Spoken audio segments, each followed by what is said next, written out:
मराठवाडा मुक्ती संग्राम दिन निमित्त पाथरी येथील सरस्वती विद्यालयात आज 17 सप्टेंबर रोजी सकाळी ध्वजारोहण प्राध्यापक प्रकाश हरगावकर सर यांच्या हस्ते संपन्न झालं।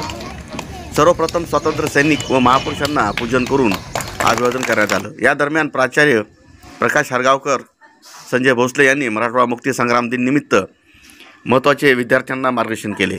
या कार्यक्रमाच्या अध्यक्षस्थानी प्रकाश हरगावकर सर हे उपस्थित होते आणि प्रमुख अतिथी म्हणून पर्यवेक्षक राम सोनकांबळे, संजय भोसले हे उपस्थित होते। यावेळी तेजस आंधळे, कैलास सोळंके, सुधीर पतंगे, किशोर भोसले, भगवान गरुड, प्रकाश चव्हाण, गंगोत्री आगलावे, लहाने मॅडम, जया चन्ने, आनंद पंडित, प्रसाद कदम, मीनाक्षी क्षीरसागर, सरिता लासिनकर, स्मिता बडे, संतोष केंद्रे, गजानन वंजे, महेश दराडे, नितीन पारवे, विष्णू राठोड, आदिनाथ लटपटे, नरेश धोंडगे, मोहन पजई, अरविंद नागरे आदींची उपस्थिती होती। यावेळी सरस्वती विद्यालयाचे शिक्षक, शिक्षिका व विद्यार्थी मोठ्या संख्येने उपस्थित होते। सर्वप्रथम मराठवाडा मुक्ती संग्राम दिनाच्या निमित्तानं संपूर्ण मराठवाड्यातील जनतेला मी सरस्वती विद्यालयातर्फे हार्दिक शुभेच्छा देतो आणि मराठवाडा हा निजामाच्या तावडीतून सुटण्यासाठी ज्या महान वीरांनी प्रयत्न केले असे स्वामी रामानंद तीर्थ यांच्या नेतृत्वाखाली गोविंदभाई सराफ असतील, परमेजी देशमुख असतील, दहेजी नायक असतील,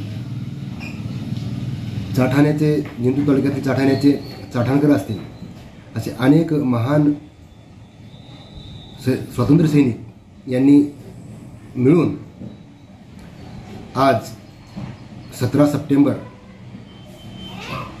हा दिवस आपण अगदी थाटामाटात साजरा करतो। त्याचं कारण असं आहे की 15 ऑगस्ट 1947 या दिवशी आपला देश स्वातंत्र्य झाला, परंतु आपला मराठवाडा हा निजामाच्या तावडीत होता, निजामाच्या ताब्यात होता, परंतु तो मुक्त झाला नव्हता।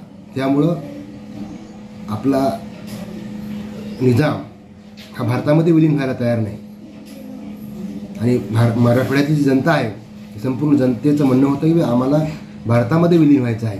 कारण का तर 15 ऑगस्ट 1947 या दिवशी आपला देश स्वतंत्र झाला आहे आणि मग आपण पण भारतामध्ये विलीन व्हायला पाहिजेत असे दस्तूरखुद मराठवाड्यातील जनतेची इच्छा होती भारतामध्ये विलीन व्हायची।